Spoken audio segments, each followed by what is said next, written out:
Welcome. Sports Talk Live for the culture on this Saturday. How's it going, fellas? What's going on? What's up? We're back for another session. We got Nate in the building.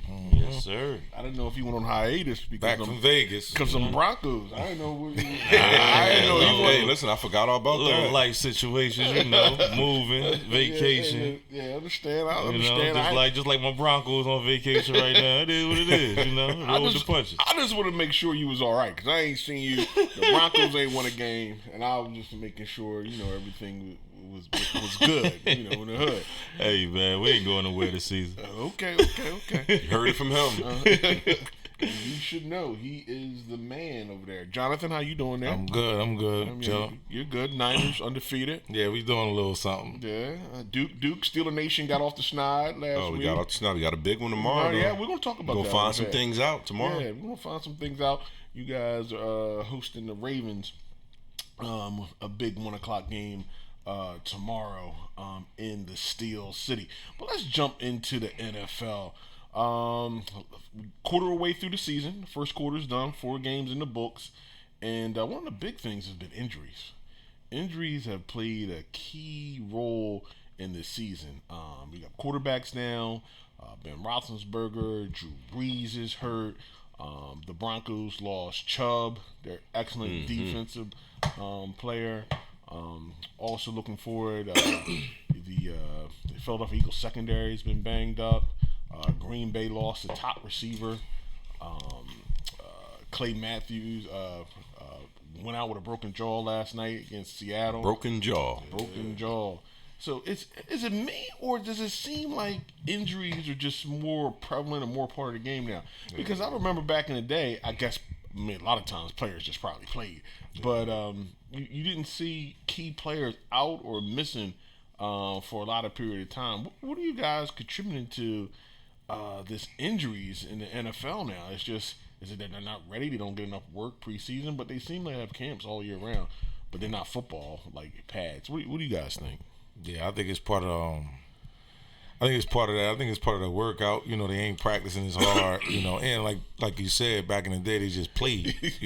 Like I rarely see somebody on the field with a cast now. Like back then, you always seen people with them casts on. Ken Norton and them back in the day, like For cheap. Yeah. You always seen a fullback or a linebacker with a cast on his. Like that was not uncommon. Yeah. Now you rarely see it. Like I'm gonna sit out. You gotta hang there. I'm gonna sit out now. So. It's a little, and they played through concussions then, so. Oh yeah. Yeah. Yeah, They didn't even know they had concussions half the time. Like, they didn't even know. I done seen some stories. They was talking like, man, I didn't even know I had a concussion. Until the symptoms start. Yeah, that was me. Yeah. I couldn't see. I couldn't wobbling. But that was just called back in the day, dude. You can talk about getting your bell rung. Mm-hmm. Yeah, you just got your bell rung. You got your bell rung. Yeah, they made it sound regular, didn't they? And also, when I played, we had an award. It was called Avon. Who rung my bell? You know what I mean? Who got their bell rung this week or whatever? And we just moved on for it. But now they're looking more into it, unfortunately. But it just seems to be the teams that can overcome injury, but it's hard. The teams that can overcome injury seem to be able to keep it afloat and stay in the hunt moving forward. And also where you're hurt at, if you're not playing a team that's excellent, like if you lost 3 D-backs and now you playing a team with 3 top flight receivers and a quarterback, you might be in some trouble. It's all the balance of the record and the schedule, how things work out for different teams. But yeah, that's been one of the early themes of this NFL season. Do you think they make billions? Would you ever think they'd talk about expanding the roster and just getting some more depth for the teams? Not just who's active, but just 5 or 6 more players. Just on going from a 53-man to a 60-man roster. Just for health, guys that can play special teams, something along those lines. What do you guys think? I will be open to it, because you never can have enough bodies in football. It doesn't matter the time. People go down and practice, and then when you go down, you might be done for the season. So you could probably want to, bump the 53-man up to 60 or something like that. It makes sense, but at the same time, I think the league, if they think that they can bump up to 60. To them, that calculates as more games, which they want because it's more revenue. So, yes, but no. Yeah, I think it's a good idea in a way, but then I don't, because you're gonna play your guys, at the end of the night. But the difference between like basketball and football is you can be up 20, as long as you're not playing Golden State with Kevin Durant, you pretty much got the game. You're up 20 in the fourth quarter, so you can rest your stars. Whereas though football, you can be up 30 in the third and put some bums in, and now the game has changed. So it's a little different with football. So it's harder to rest your players than other sports. If you up 5 in hockey, it's a wrap. Like anybody coming back when you're in hockey. Right. So you can rest your players different in other sports. Not really in football because the points can go so fast, And plus, you still got 11 men on special teams and stuff like that. You don't have that much depth anyway. You can't sit everybody down. It's not like college. You got 85, 100 guys. Some 85 scholarships. Another 30 walked on, and you can put in a whole second team. But not in pro football. You can't do that. So it's going to be interesting. It's something they're going to have to, I think, look at, especially. They really try to protect the quarterback. We had another call with Matthews versus Russell Wilson, and it's just like, his reputation kind of got that call Thursday night. A big roughing the passer call that extended the drive and the led to a touchdown. Led to the Seahawks, taking the lead there. So it's going to be interesting to see moving forward how they try to correct these injuries. And I think they're most worried about the quarterback because they're trying to drive revenue, trying to drive offense. They really want to be a pro offensive league. They want more and more points. Figure that makes it more engaging or a better game as a lot of points are scored. So it'll be interesting to see how they tackle these injuries moving forward, because it's really become symptomatic with a lot of your key starters players, especially on defense and offense. And if you don't have quality players, then the games aren't as good. The more depth you can have and better competition seems like to be a better product for me moving forward. Officiating the first quarter started off. They were calling everything. It started off. There was a lot of talk, a lot of complaints about coaches about backside holding. So those first 3 weeks, the first couple of weeks of the season, there was a lot of holding calls. Brady even got on and said, look, on Twitter, he was like, let us play, whatever, and move forward. And then another phone call went out, and then they dropped really off what they were doing. But pass interference it's becoming almost like, all right, they threw the ball. Now we're going to wait. Is that a pass interference or not pass interference? Or is somebody going to challenge that as pass interference? What do you guys think about the officiating the first quarter of the NFL season? I believe it's what it should have been. Just so everybody, play the way they're supposed to play for the rest of the season. I think that's what it was more about. Pulling the bet out and whipping them so they can respond and be good students for the rest of the season, rest of the year. I think that's what it was more about. So, but it was a lot of crazy calls. A couple of hard touchdowns got called back. Thank God we still pulled through. Broncos got cheated twice. We should have been 2-2. I ain't gonna say that. Pass interference. You talking about the roughing the passers? Yeah, Right. Exactly. Extending lost the same way 2 weeks in a row. Yeah. Field goal, roughing the passer, get them up the field goal position, lose by a field goal. Man. The worst roughing the passer I don't really like. points. I know they trying to protect the quarterback and the legs, but when I'm getting blocked and I'm falling to the ground and I roll into the quarterback. Like, I got pushed to the ground, and I rolled into the quarterback. And just because I hit his leg 15 yards and a first down? No, it's a lot of that, though. It's a lot of things that can't be controlled. Right. But it happens. Like you said, you fall to the ground. All right, the guy is falling to the ground. Your helmet hits his. Like, that wasn't intentional. But because y'all crashed helmets, now you got to get He lowered his helmet. I'm trying to get low. He got low, and we hit.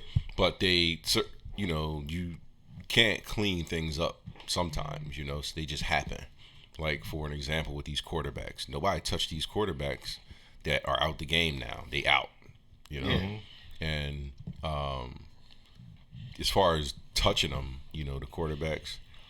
Listen, you're supposed to be able to get dirty, like that's now you taking away, my everything as far as athletic ability and how I complete a game on defense. Now I can't touch you. Mm-hmm. So they are calling everything. I get when you hit the quarterback, you can't jackknife him and drive him into the ground. I get that part, but they'll call anything from running into him real hard. I remember it might have been like 5 or 6 years ago when Sue was in Detroit. Yeah. He pushed Cutler to the ground. Yeah. Mm-hmm. They gave him a flag. Like, he pushed him to the ground too hard and got a flag. Yeah. So once you start messing around in those areas and stuff, I don't think that it's helping the game. But they are in a place where you got this whole CTE thing going, and guys are getting, they complaining about headaches and all this stuff. So they're trying to cut it out. It is a difficult spot for them to be in. Yeah, but for us, it's not good watching the game sometimes. Yeah, sometimes you're like, wow. I mean, because they become game changers. Right. Officiating has affected the outcome. You never want the officiating to have a direct impact on the outcome or momentum and the game changer. We complain about the quarterback rolls left, throws a 65-yard pass, but there was some holding on the other side of the field. Which had nothing to do with anything. Nothing to do with the play. It had nothing to do with the play at the time. I hate that. They had nothing to do with the play, and but when officials get called, they call flags, and then that's what they do. And they do a real good job for most part, fast moving game.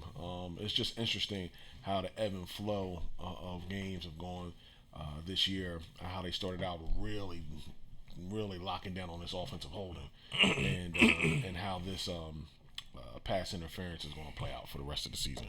It's going to be interesting moving forward. But I want to jump into, because of the quarterway through the season, the first quarter of the season, 4 games in, some drama.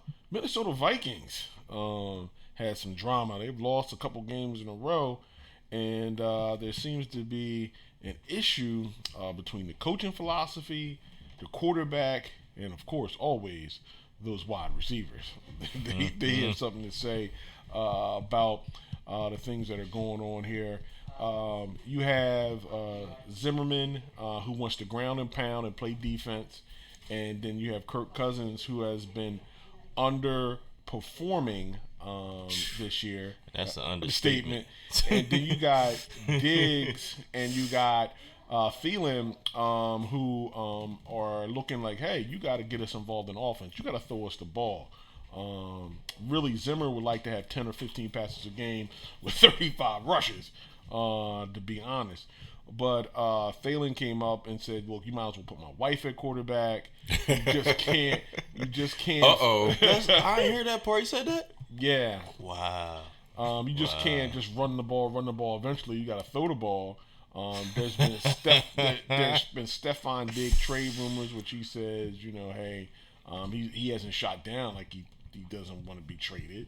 So, what do you guys think about this whole thing in Minnesota? Yeah, they are all three of them in the battle. Even Kirk Cousins. It's hard to perform when you're not allowing me to even give a chance. To his. Even though he had a chance last year and he had a chance at the beginning a little bit of this year, but it's like you're not even giving me a chance. Like you heavy run, not just heavy run. You old school run. Where there was no receivers out there. Yeah. Butler and Swan. Stallworth was on the other side? Yeah, it's Stallworth. I mean, but you would get 11 touches in 3 or 4 weeks back in the day. Stallworth and Swan will get 11 or 12 passes in the first 4 or 5 games of the season. That's the way football was played back then. But that was a lot back then. Yeah. Because they were top receivers. And Bradshaw was calling his own plays in the huddle. Yeah. They were top receivers, so that was a lot targets. You know what I mean? So, but I think if you take a look at here's where Kirk Cousins is now. Base salary $27.5 million a year. First, air yards per attempt 6.5, 31st. Total QBR 29, 33rd. Out of all the quarterbacks that have thrown at least 50 passes this year, that's where he ranks right now. That's why there's some concern. Maybe I don't know if it's the product of them not taking chances or But he has really, really, really underperformed that contract. What do you guys? Did we ever think that he was going to overperform? I didn't think he was an $84 million guarantee. So there you go, guy. But I didn't think he was this. So there you go. didn't think he was 33rd, but at the same time, it's like you made it to this point with Case Keenum. You figured he's supposedly better than Case Keenum. We should make it here, but they go all the way back here with it. So it's like, and you triple paid him. Can we say that was a miracle they made it to the NFC Championship game? That play's not going to happen. Oh yeah, we know they were losing at home. no, I want you on that. But they still did good. Regular They still season, made the playoffs though. yeah. They still made the playoffs. It wasn't looking though, like so this. Yeah, They didn't even make the playoffs last year. Yeah, with a home game to win to make the playoffs. Yeah. Against Chicago, who had nothing to play for. Yeah. But hey, listen, man. First of all, Kirk Cousins, you got your bag. You got your bag. Yeah. You know? I salute you. Yeah, you got your the bag. bag. You got $84 million.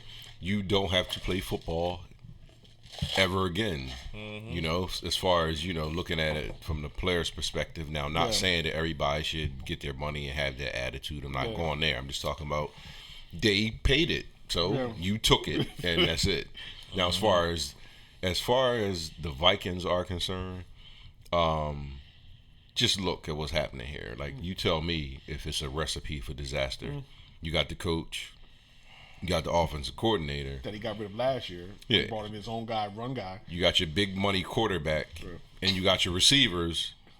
Everybody is disgruntled. Yep. Where are you going with that? Yeah. And the defense is not playing bad. Yeah. And So it's looking like it's a problem on one side of the ball. It's not like it's a team thing. Yeah. An area is one side of the ball. And this guy, Cook, has been playing lights out. The running back is Yeah. happy. I was about to say he's happy. The only person on offense, him and the line, because the line get to fire off and hit somebody instead of jumping back. Yeah, they get to fire off. But when they were Yeah, on my fantasy when team, they I'm were- happy too. when they were at Chicago, they kind of shut him down, and there was no other answer. They were like, Thielen and Stephon Diggs were like, look, when that's happening, when they're all out, that Cook is not going to beat us and he's not going to be able to run, we got to be able to throw the ball downfield. Right. And Kirk Cousins apologized for not throwing the ball to Thielen. I don't know what that was all about, but, and it's just interesting to see that, the Vikings, and I think a lot of the pressure is on Kirk Cousins, and I think a lot of it has to do with his contract. Now, if he was just a third or fourth round pick that is coming up, that you're playing with, it wouldn't be that way. It'd be a little more patience and a little more understanding that we're trying to get a young guy to develop. Well, But when you are a free agent pickup of that magnitude, they're looking for results. They're not looking for development. And that's the thing with him. Now, I knew like last year, I think the pressure was on Kirk Cousins. Actually, this year, I don't feel like the pressure's that much on him. Reason being is y'all stripped me from being able to control the game. You stripped me from throwing the ball 40 times. Like, that's not happening. Yeah. So it's like hard for you to put it. You got me throwing 17 times, and then you mad at me for not getting It ain't every game, 400 though. yards. He threw like 35 times last game. Well, they were kind of playing from behind too. Yeah. They don't. Man, he a bum. That's what that's what I put out. If you don't make it, if you don't give me a chance, if any team a running back is leading in carries in the NFL, normally that team is a running team. Like normally, right? So if you're not giving me a chance, if you got the running back leading carries and not even close to the next running back, it's like you're not giving me a chance to put the ball. Now you want me to complete third and fives all night. Well, that's going to be hard to do every night, especially against certain teams. Whereas though if you let me throw the ball on first sometimes, maybe we can get 15 yards. You got to attack. Especially with the running game being like that. Like, the play action to do right now for this team? Oh, absolutely. A good play action, if you know how to put it in that gut and pull it out right. Yeah. But he don't. That's the point I'm about to get to. So peep this. Last year they wanted him to be a upper echelon quarterback, be like an Aaron Rodgers. I ain't gonna even go and say a Brady or a Breeze or nothing like that. But top quarterback. They wanted him to. He couldn't do that. So this year they switched it up. They want you to be Alex Smith, a manager. You can't even do that. Nah, it's not him. So what are you good for? Just playing. I mean, to be a backup quarterback. That's what you're good for. Yeah. So let's look at, because football guys, we have a tendency to break things down. So, all right, so what's happening with them on offense, right? Can we say that there is a running game? Oh yeah, there's a running game. Game's there. That's the first thing they're coming to stop. So the defense coordinator was like, every week, Cook's not going to beat us. Right. So now, is there an offensive line there? Yeah, they made some. So now you got an offensive line, which we already established that's there. Mm-hmm. We got a running back that's there. Mm-hmm. Who are you gonna start looking at after that's in place? You gotta look at the quarterback. You're gonna start looking right at the quarterback. Right. You're gonna start looking at are people dropping balls? Right. Yeah. Like, are these plays being called as supposed to? Yeah. So it sounds like all the focus is on him. Yeah. Like, if you sit and break things down, if you sit and break things down, that's how it goes. We are looking at you. Yep. Now, if you don't have a line and you don't have a running back, you can make a case for this is why things are happening. Mm-hmm. But if you got that in place, what is going on? Yep, exactly. And it's up to somebody. It's not for the owner to figure out, because he just cuts the checks. Yeah. The offensive coordinator, the quarterback, it seems like they need to have a real meeting and figure out what's happening now. Can it happen?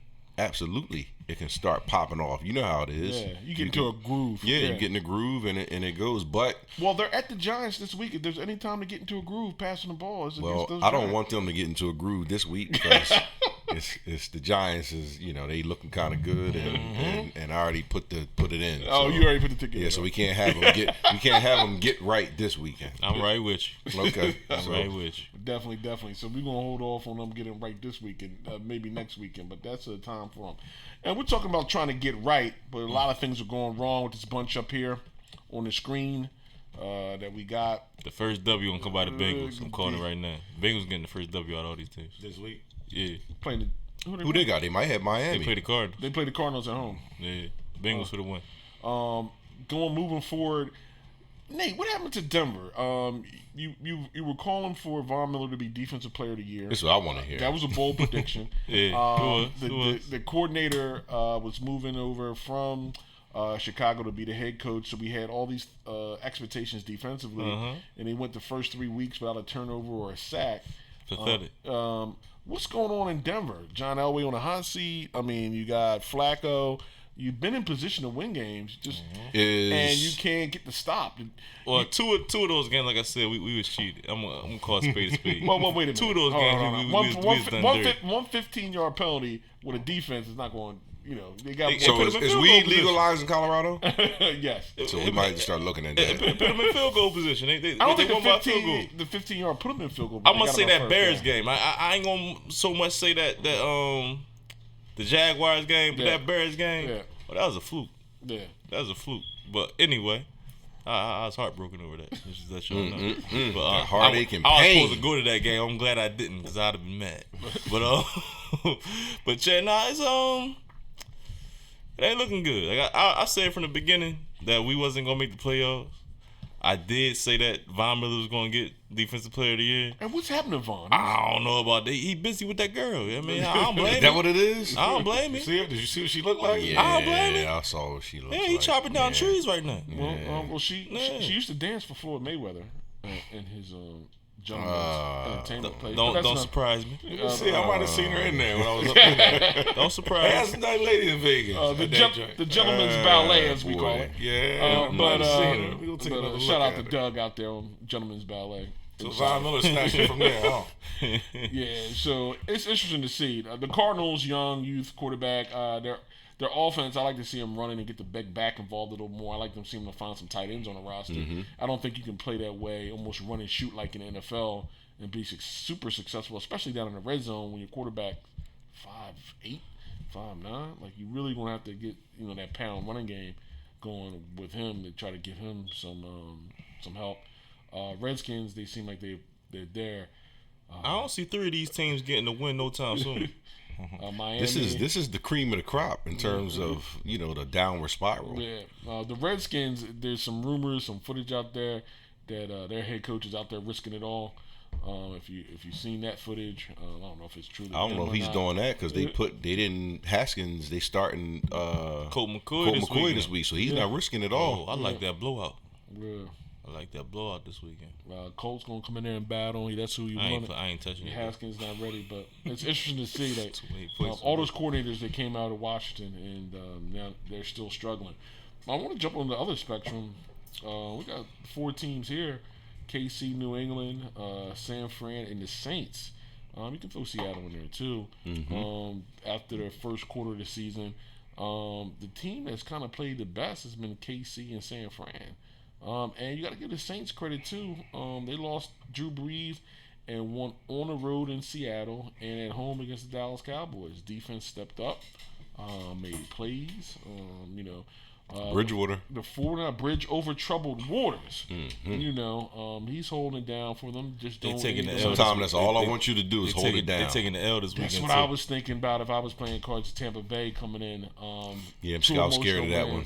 2 emotional wins going forward. You got the cool. Hey, we can't forget about the cool cat on the sideline now. Arians. Yeah. With the Kango. Yeah. And, that's my guy right there. Oh yeah. Yeah. And he's got 2 coordinators that they're doing good with Tampa. Also, Shout out to Bo, his mother guy. And that 34-yard field goal goes in. It's a real conversation. Oh, very real conversation. Definitely moving forward. And one of the things that you look at Kansas City, they had a big road win last week. Moving forward, New England's going to be New England. They actually struggled with Buffalo. Buffalo's defense looked legit, but they lost their starting quarterback who was struggling. And New England finds a way with a special team block punt return for a touchdown. They just find ways. Yeah, they'd probably find a way against everybody, especially Buffalo. Yeah, definitely. That KC game, I was in the buffet, right? There was a guy sitting next to me. He was a Detroit fan while the game was on. That was like the funniest last 5 minutes I've ever seen in my life. Yo, he almost had a heart attack. He almost knocked Helm and his wife and his mom plates over. I was like, yo, old head going through it. But we got out of these 4 teams. Sorry, Jonathan, if it comes down to trust. Oh yeah. San Fran, I don't know if we can trust them yet. We about to get into the meat and potatoes of the season, which is these next. These next 4 where it gets rough and people start scouting and it starts getting tough, and we can't really pencil in the Saints yet. I was about to say I don't trust the Saints out of them 4 games. But we want, as looking on the outside in or looking in the inside out, we want Bridgewater to just keep doing what he's doing and until Breeze gets back. That's all. San Fran, I'm not all the way ready with San Fran. They young. I think they're gonna lose a close game that they should have won. They're gonna lose a couple of them. That's gonna happen. Yeah, I'm glad. Probably this Monday. The big turnovers we had. I'm glad we were playing. Sorry, I'm glad we were playing the Steelers. If we were playing anybody else, would have been down 24-0 in the first quarter. So yeah, true.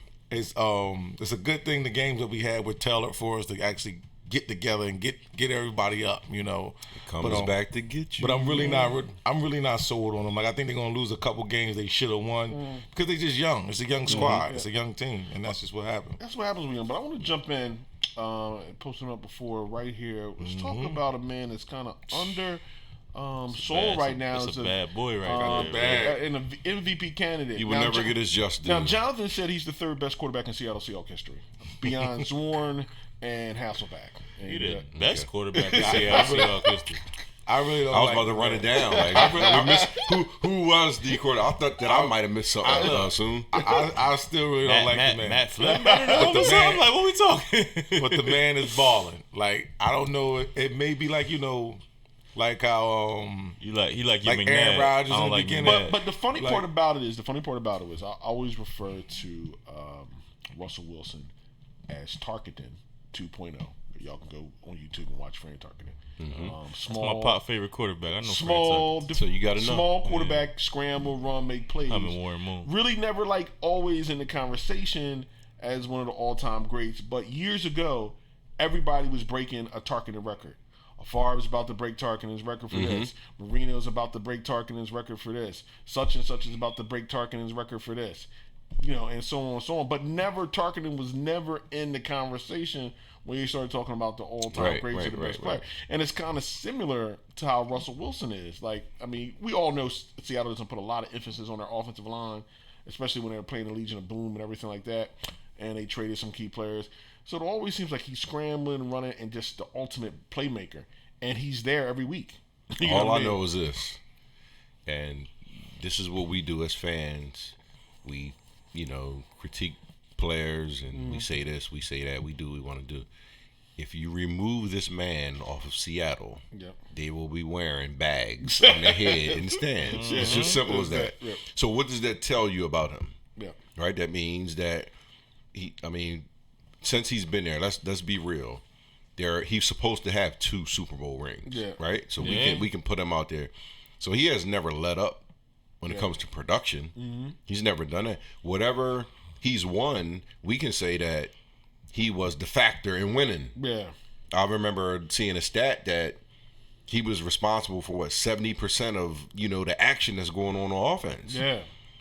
And you win with that. Like, come on. Like, that means that you are a pretty damn good quarterback. All right, if you can do that. And he's an early MVP candidate this year. Definitely. I'm going to talk about Shaquille for Tampa Bay, who's been balling out.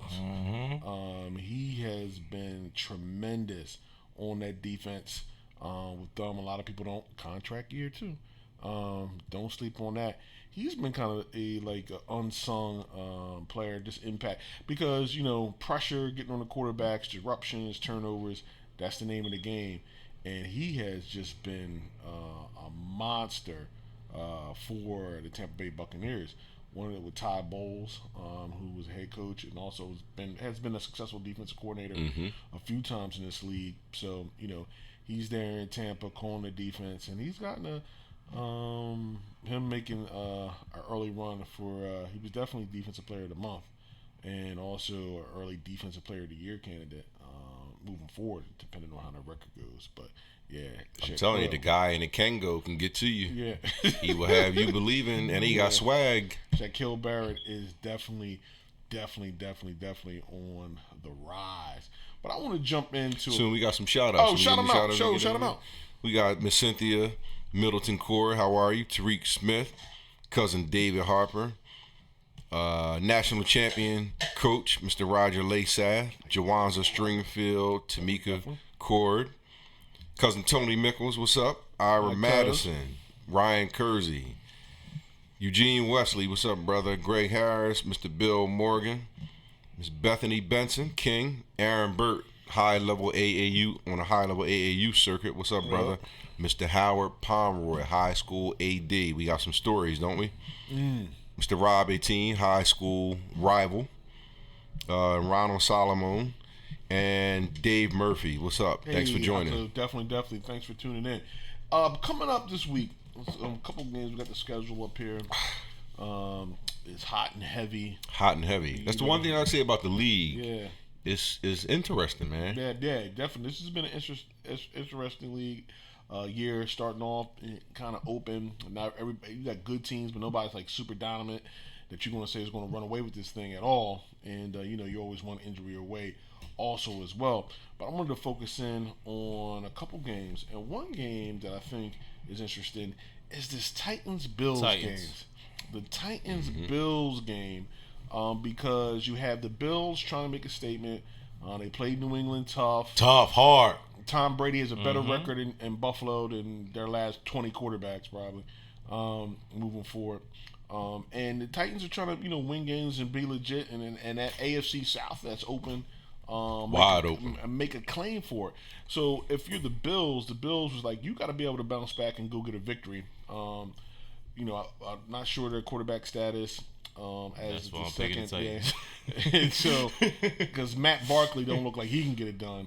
So what do you guys think about this Titan-Bills matchup? Only because if Josh Allen was playing, I'd rock with the Bills. But just because he's not, Matt Barkley not getting it done. I'm rolling with the Titans all day. Oh, okay. Yeah, Titan. I want the Bills to pull it off because I want to say it's a new day, and Buffalo was back to what was that 95, 94. I think they would have won if Josh Allen would have won out last week. This is the Music City Miracle rematch. I took them to win last week.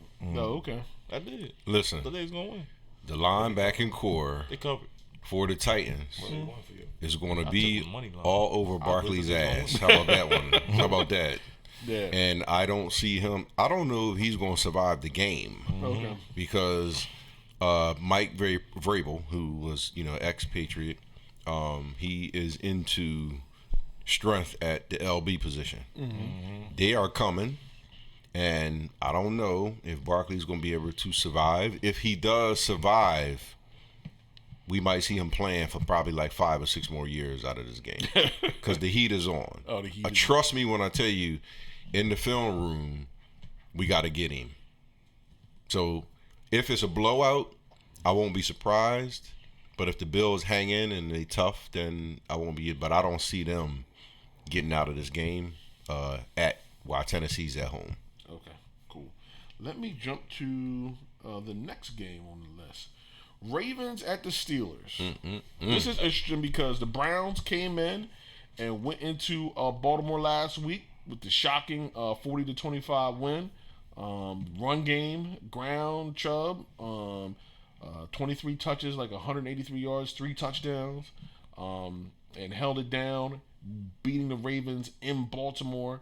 Now the Ravens, after that loss, have to go to another division rival on the road in Pittsburgh. And nobody's more than one game out of this division. Come on. And Come on. except for the Bengals being 0-4. So now you got Pittsburgh, who are 1-3. They got off the schneid, beating the Bengals, and now they're hosting the Ravens in a key AFC North matchup. What do you guys think? I want to ask Duke. Are y'all gonna win this week? I'm not betting against my team. That's what I'm not going to do. What I can tell you, I'm looking for things. All right, so this is where you want to be, right? Because what you're gonna find out, you're gonna find a whole bunch out. Yeah. Who's a dirty dog? Who's coming to fight? Can we get out? I need to see some things. Now, if you get blown out, you might revamp a whole lot of stuff. But I need to see you fight. We got some stuff going on over there right now. We trying to figure some things out. So if we come out of here, right, watch out. I won't be surprised if we get the conference. Because we're not a better football team than Baltimore. We just not. When you look at, they're not trying to figure anything out. Like, they went to Kansas City and could have pulled it off. Like, there's not a lot of teams that could do that. Yeah. We trying to figure things out. It's a question mark with our quarterback. It's a question mark with our receivers. It's a question mark with our running back. I like Deontay Johnson. Everything is a question mark, right? But sometimes you just got to fight. You got to fight, and we do that. Like, if you think about it, right? And I'm not a guy who says if we did this, we should be this 3-1. I don't do that because then if you should have been 3-1, then be 3-1. All right. But let's look back. All right.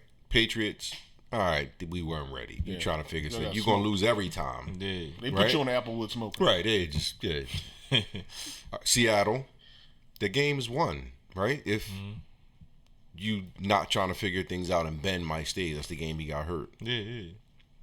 So. That game helped me win some money. So here we go. So you're not that far behind. Because it's still some things intact. We got some studs on defense and stuff, but you gotta put a full game together. Now we did that last week against the Bengals, but they didn't. It's the Bengals. Yeah, they the Bengals. Yeah. So is it fair for me to do a fair evaluation on us against them? No. But what I am going to do is do a fair evaluation this week. That's what I am going to do from every position as far as being a fan. And that's it. So when it boils down to it, are y'all going to win? Yeah. That's what you want to hear from me, yes. Duke's calling for the victory. I say let's get it. Let's get it. I need to let's hear get a from tight him one before I answer. I want the Steelers to actually win. Let's get a tight one. I'm not a big fan of It's that. going to stir a whole bunch of stuff up in that I north. bet on y'all. Yeah. I'm rocking with y'all. Good man. I'm not surprised to hear because y'all think I'm a Steelers. We gotta I'm not. We gotta You get about these to- towels going. I'm We gotta rocking get with this the energy Steelers this flowing. week. We gotta get it. I love that. We gotta get it soon. We gotta get it. Is it And I love the surprising under. that a lot Take the of Steelers divisions- in the under, man. A lot of teams. It's gonna be a fight. A lot of teams, in every division is tight now. It's like 2 games. That's what you gotta love. moves and back That's what and you forth. gotta love, and it's Like, tight early. Nobody's running off with their division. It's tight early. Like nobody. Like even my division, we only got 1 or 2 losses, but everybody only got 1 or 2 losses. Like so, nobody's. We That's lose. what I like. It's it's tight everywhere. Like that's what's up. I feel like y'all gonna lose this week because that's gonna make 2 losses. Who that? Us? Yeah. No, we ain't got no losses. Oh. Yeah, we good. He can go down. Niners are defeated. Yeah, but we'll be tied for first place if we lose, though. Yeah. I know what he's not doing. He's not putting no money on it. We don't know what we doing right now. I'll take that bet right now. I don't bet. Absolutely. All right. I'm not a bettor. Though. Yes, you will. You'll bet. I'll take that bet. Browns over the Niners. Mm-hmm. John, he's not looking. No, I'm not a bettor. See, we got him nervous when we went there. Well, Cleveland has the 49ers organization has roots in Cleveland, going back, with the family that. See, there might be a problem because they go out there, they get them twisted, and they'll party for 3 days, and they're not ready to play. I know how that goes. Mm-hmm. So it'll be interesting to see moving forward. I think I like the Ravens to bounce back. Steelers, they just have to show and prove. It's over show me state. Anybody got the yellow flag we can toss at you? Definitely.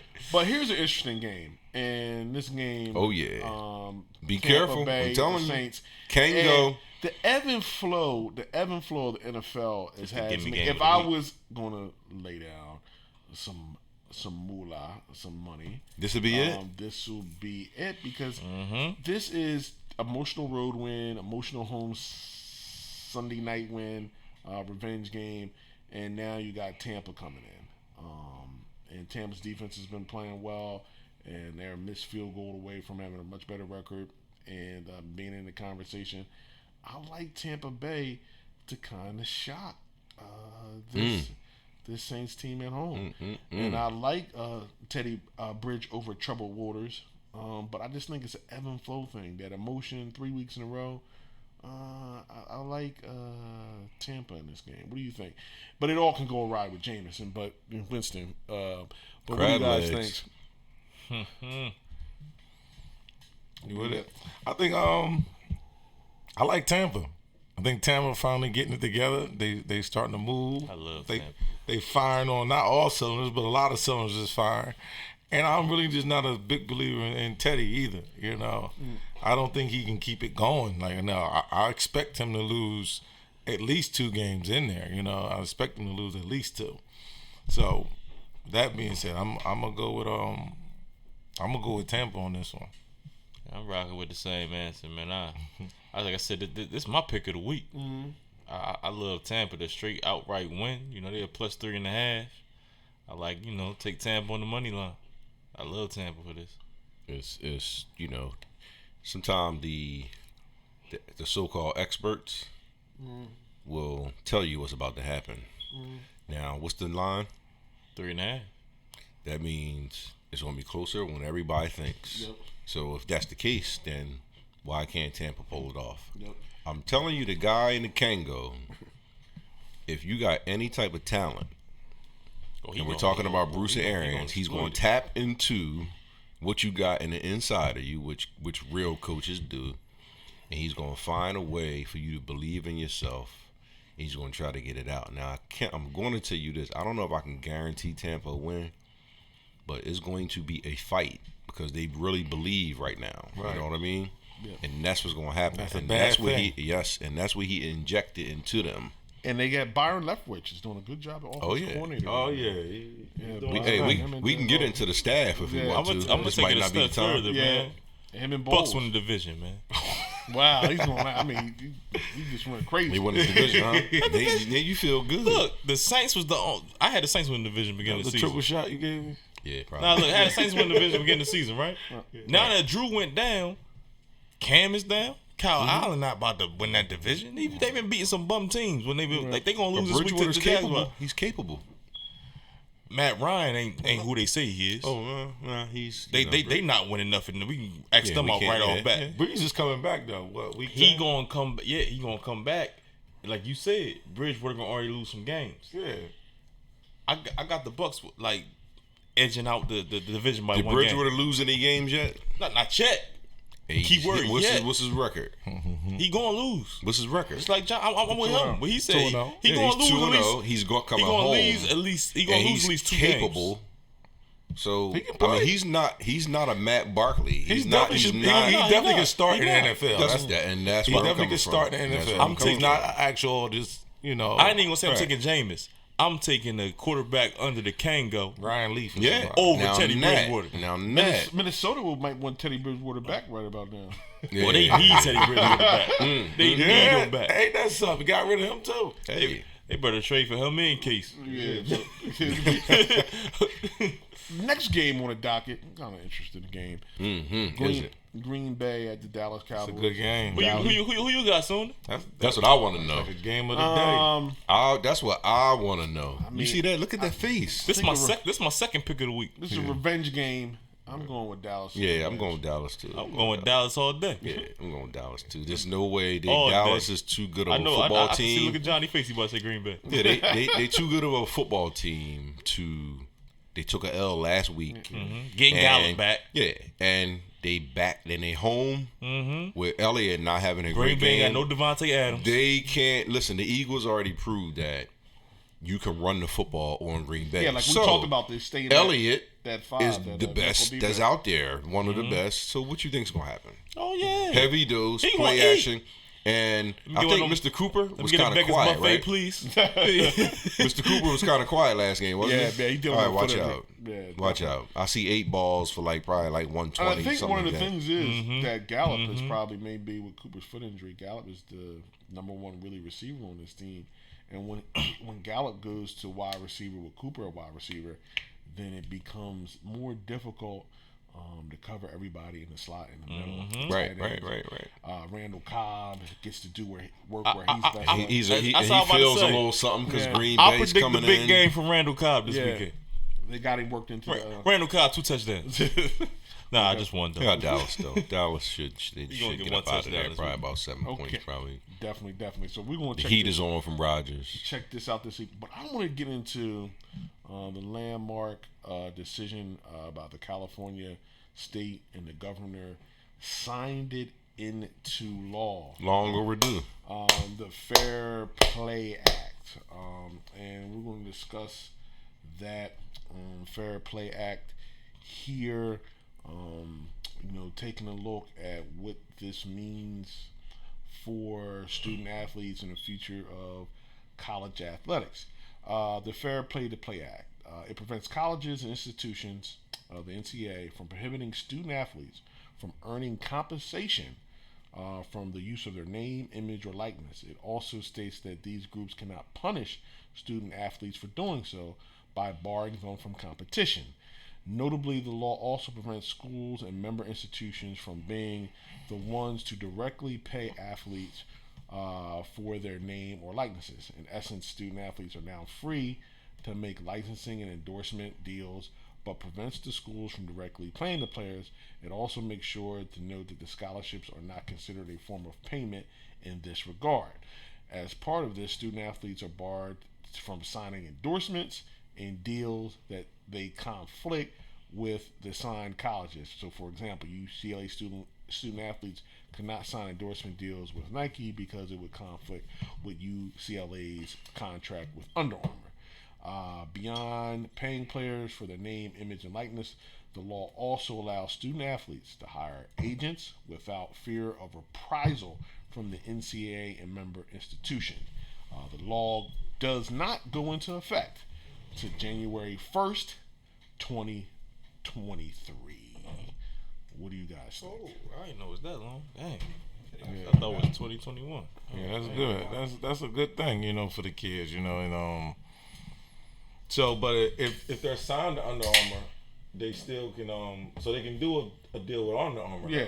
So you can do a deal with whatever and get it. Yeah, I think that's good. The kids need to get need to get paid for what they're doing out here, And especially for the likenesses, it's a $1 billion industry. Right, and you're making money off of that. Yeah. And it's You my selling my name. jersey. Like, yeah, I mean, yeah. Everything, I can make money off my name. So then it'll stop, people from, breaking in cars and Pull a Congratulations. Jordan 95. Player on the back of my jersey. Remember Give and Go? yeah.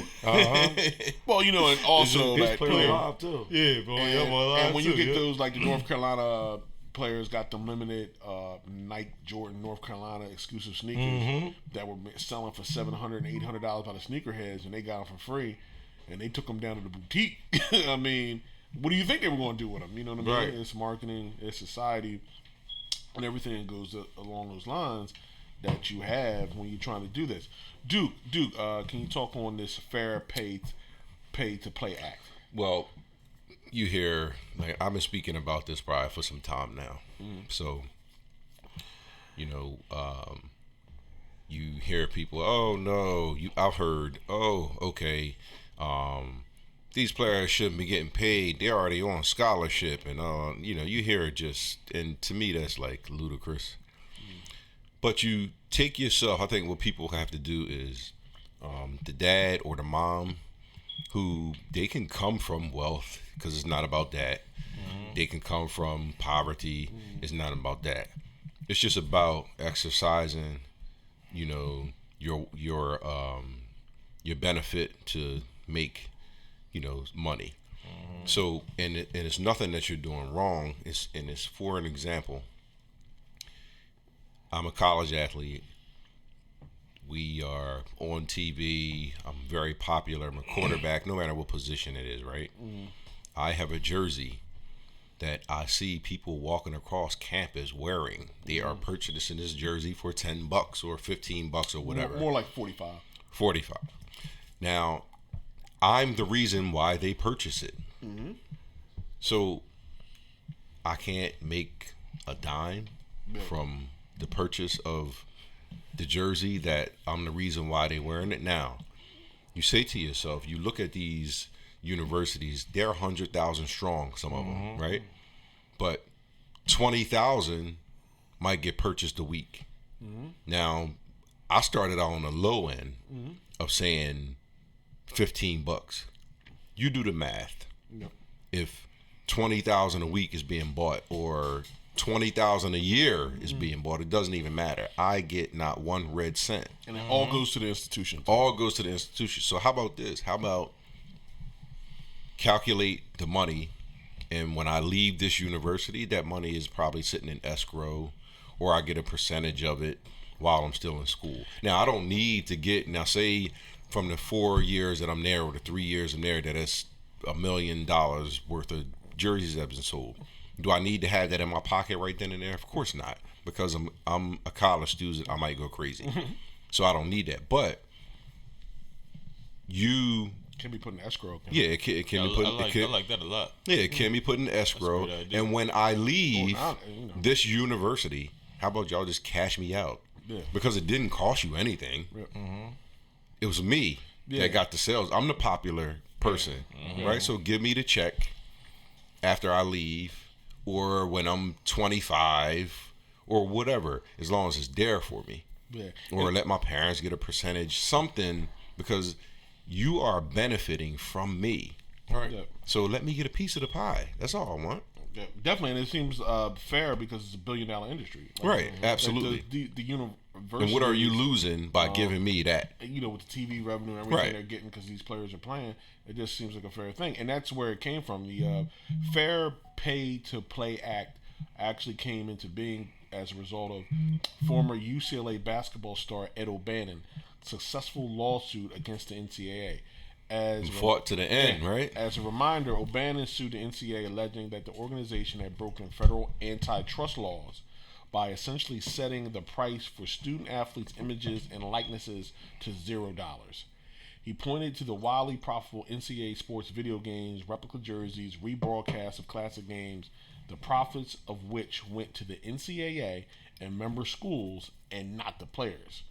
U.S. district judges agreed, and the NCAA forced to accept the results of the lawsuit as it quietly went about making it so that schools could provide full cost of attendance and scholarship and annual stipend. They were saying that that's why they needed the money, which we know is not true. But California lawmakers did not feel that ruling went far enough to provide for student athletes. A bipartisan group led by Nancy Skinner, Democrat, and Scott Wilk, a Republican, introduced the Fair Pay to Play Act earlier this year, and both chambers of the California legislature and was with relative ease going through Assembly 31-4 before being passed unanimously by the Senate, despite protests from the NCAA. Of course, they don't want to lose out any money. It was only a matter of time before California Governor Gavin Newsom signed the bill into law, which he chose to do so on an episode of LeBron James The Shop. That's what I'm talking about. That's the guy you want to go to happy hour with. Yeah. So, and that's what they moving forward. And I think it's only fair. I don't know how long, personally, the NCAA can hold on, with... Well, the fight in this, because they said 2023, right? Yep. So that gives them 3 years to fight. Yep. Because that's what they want to do, because if this goes through, they lose power. They lose power in every which way. So they have to fight. Mm-hmm. And I'm gonna tell you something. As a former student athlete, it's a reason why the NCAA calls you a student athlete, right? Because they say that you're a student first. Yeah. But the combination of those things, because remember, you can't get a job, even when you're on scholarship. Yep. So now you have this revenue that's coming in. So it's going to be very, very touchy on how they try to block it, because that's what they're going to do. They're going to block it because they don't benefit from it, or they're going to try to figure out a way to benefit from it. So it's going to be interesting to see what happens in these next 3 years. But believe me, other states are going to definitely pick this up. Once, because they said Texas is floating also. Yeah. So what'll happen is, to even the playing field is, if California is recruiting you, you're going. Yeah. Just because you can see the bag. Yeah. Right. It's going to change the game. Yeah, so you can see the bag. So what'll happen is, all the recruits are going to California and everybody's losing them. Yeah. The other states are going to be like, hell no. Yeah. We got to get on so we can get them, and that's what's going to happen. That's what I think is going to happen. Oh, yeah. You already know what's going to happen. The bag. Expect to see USC or UCLA, one of them teams in the college playoffs. And it's coming. 2023. You don't have to pay anybody under the table anymore. Man, and I think it'll help all sports. Absolutely. I think it'll help all sports. If you are knocked down, with women's sports, if you're knocked down Nolan Ryan type of softball pitcher, and Under Armour would be like, look, we want to promote you.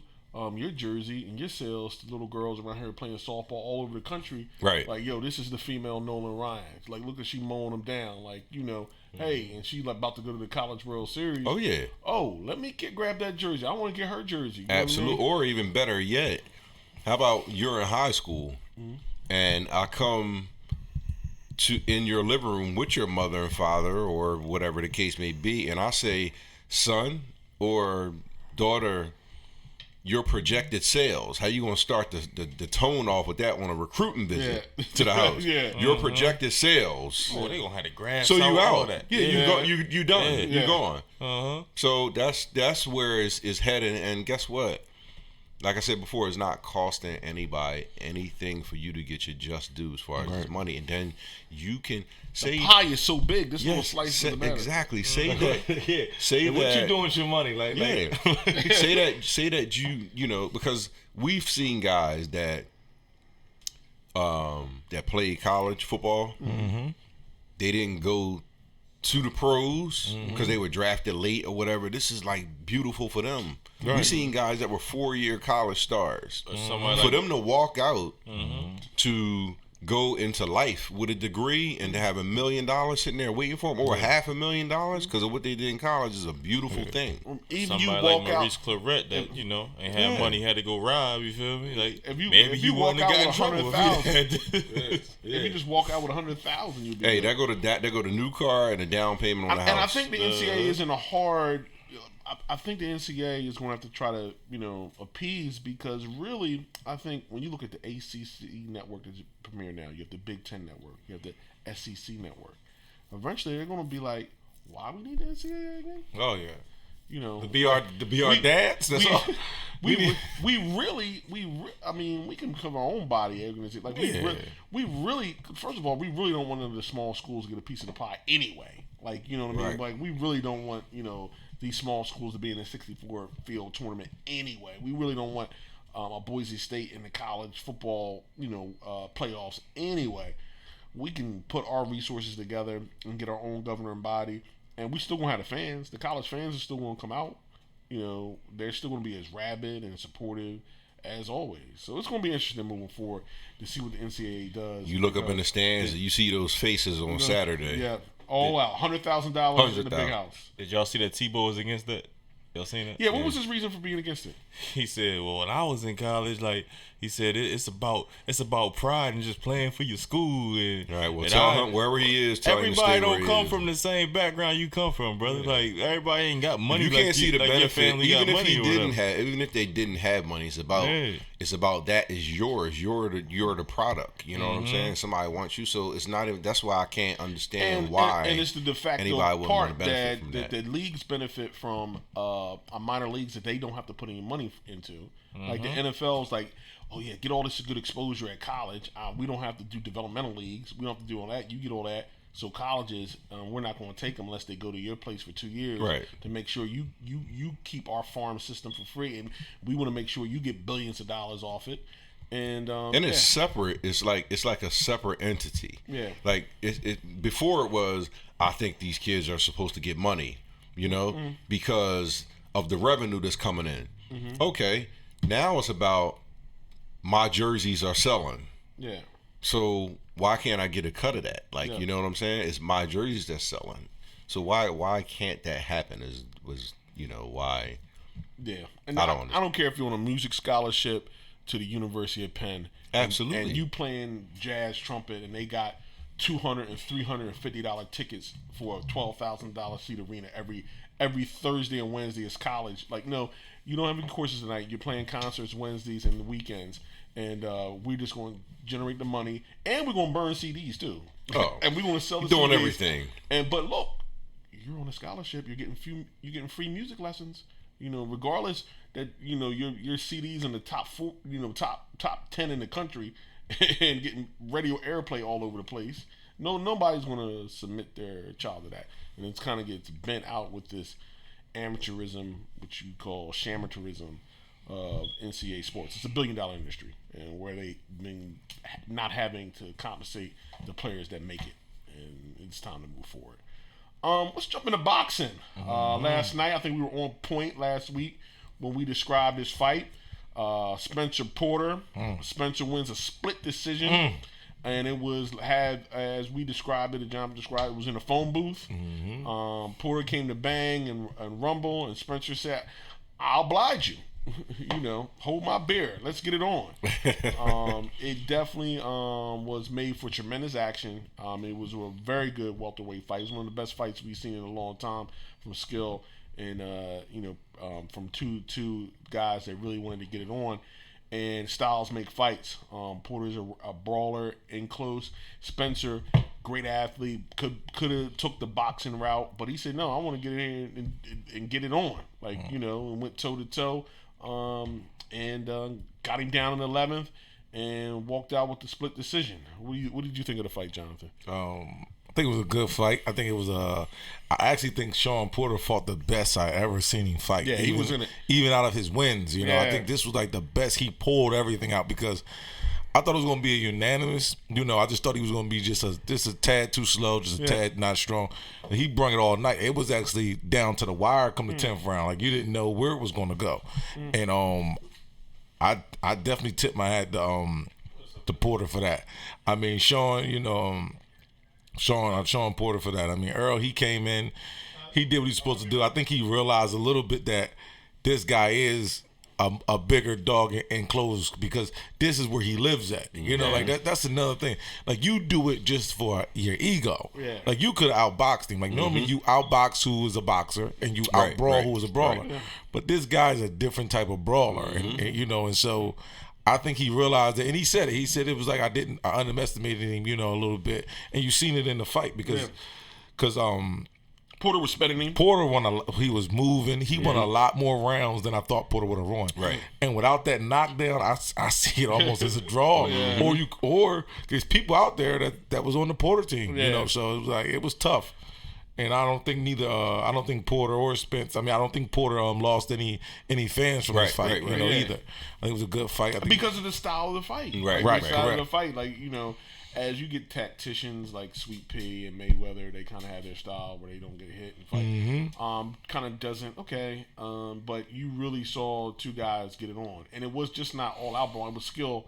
It was skill, right? It just wasn't skill just brawling. Yeah, it wasn't just like we all throwing haymakers or whatever. You know, definitely was skill and strategy and what they were trying to do. So it made for a great welterweight fight. We'll see what happens moving forward. Danny Garcia says is up next for Spencer.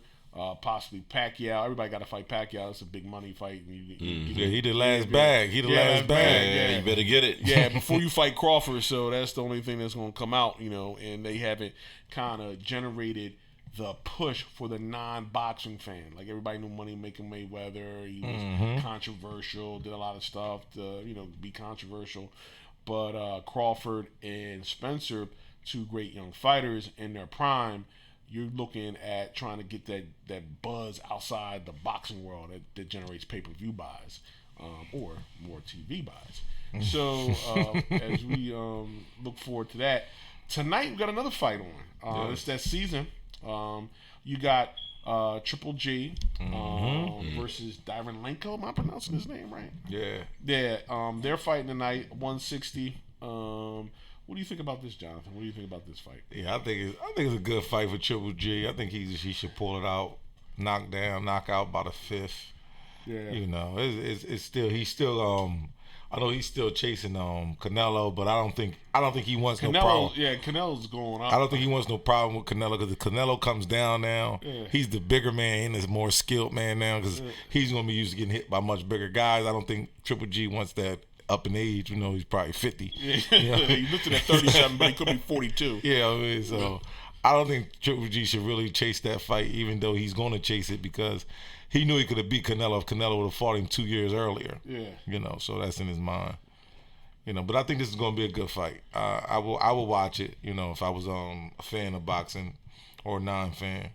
Because Triple G is going to bring it. Yeah, definitely. It's looking for it to be an interesting fight. I think definitely Triple G is looking to try to knock out, to try to get that flash, try to be, look, I'm still here, people. I'm still that guy that we can get it on, and I'm still worth checking out, and I got something to say about the future of boxing. Hey, sometimes it's good to throw guys in front of certain guys, even though they on their way out, so you can just see, so you can see what it is. Yeah, definitely. Like you want to see, like, all right, how good are you? And you still got a name. Absolutely. That Triple G name. You saw Triple J. Who you fighting? Oh, okay. Yeah, right. He still has the name. Yeah, it's not gonna be a walk in the park. Whoever's going, you know what I mean? It's gonna be some furniture. Absolutely. When you get in the ring with Triple G, he's still going. He's a hard hitter. He's a hard puncher.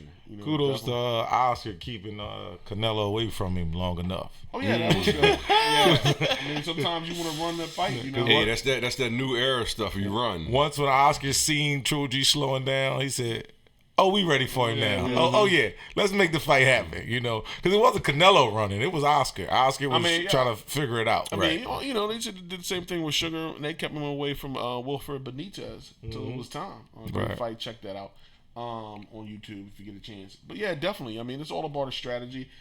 With the same strategy with this young bull Tank and Lomachenko. Right. Of course, Lomachenko want to fight him right now. Right. Right. Yeah, like because he know he's not ready. Like, right. He's perfect. He's young. He got name recognition. He knocking guys out. Let me get him right now. Yeah. Same way Floyd fought Canelo when he was young. Oh yeah. And Canelo could not couldn't touch fight. it. Yeah. The same way with Lomachenko didn't want to get in that ring with Mikey. Yeah. So when you do the interview 10 years later, you can line it up and say, look at all the guys I beat, but it won't say why you beat them. Right. Force Mikey Garcia to move up and fight Earl Spence. He was supposed to fight Lomachenko. That would have been the fight. Right. Yeah. But Lomachenko was like, nah. He want to work with Mikey. Nah, I'm not going to do that. But that's all about expertise. I like to see him get in the ring and getting it on. But eventually, I think they'll move in that direction going forward. Get some good matchups, headed out. Definitely. But yo, fellas, another good session. Always a good session. Sports talk live for the culture. What you guys got planned this Saturday? What y'all doing? I got a dinner to go to. Okay, no doubt. Well, you do too. Yeah, me too. I see about getting this crib painted. You know. Okay, yeah. Crib Oh yeah, new homeowner right here. Yeah. Where'd you move to, Congrats. You don't have to get your address up. Are you down here? Yeah, I'm right near you. Oh, okay. Welcome to the neighborhood. That might be a bad thing. I can go over there and borrow some sugar. Hey, man, you more than welcome, man. You know I got the sauces. Okay, you Got 100 sauces in my cabinet. Yeah, we might have to bottle all that up. Sauce money in the building. No, there might be a steak night. I got a new one. I'm gonna tell you about off camera, man. I just got it yesterday. Yeah, well, you do that. I'll be the taste tester. Okay, definitely. All right then, and we out of here. Sports Talk Live for the culture. Catch you next Peace. week. Sports Talk. Peace. I didn't know if I was supposed to say this on camera. Now we're gonna talk about basketball.